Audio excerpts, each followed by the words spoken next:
Екипата на Осогово од Кочани, предводена од искусниот стратег Крсте Крстев, договори 6 пријателски надпревари, преку кои ќе темпира формата за новата сезона во втората македонска фудбалска лига. Екипата на 14 јули ги започна подготовките за новата сезона, а прито е утврден распоредот за пријателските надпревари.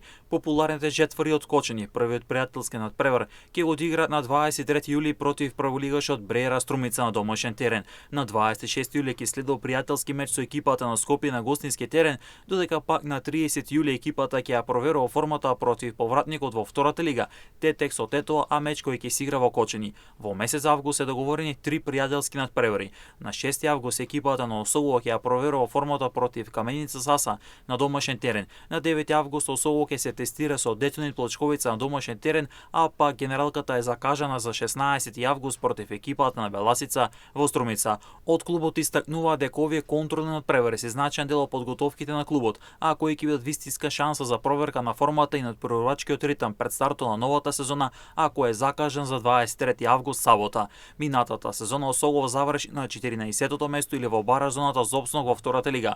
Во баражот клубот од Кочани загуби од Чкендија од Тарачиново, но екипата имаше среќа во ждрепкот од поразените и така остана во втората лига и за сезона 2025-2026. Осогово сега гради квалитетен тим со кој ќе цели кон повисок пласман напред се директен и сигурен опстанок. Досега Осогово ги договори и промовираше Христијан Митревски, се работи за искусен и етаблиран дефанзивец, кој доаѓа од редовите на новиот правлигаш Башкимиот Куманово, како и голманот Филип Лазаревски, кој досега настапуваше за вардарскиот Богданци. Во следниот период се очекува промоција на уште неколку квалитетни засилувања.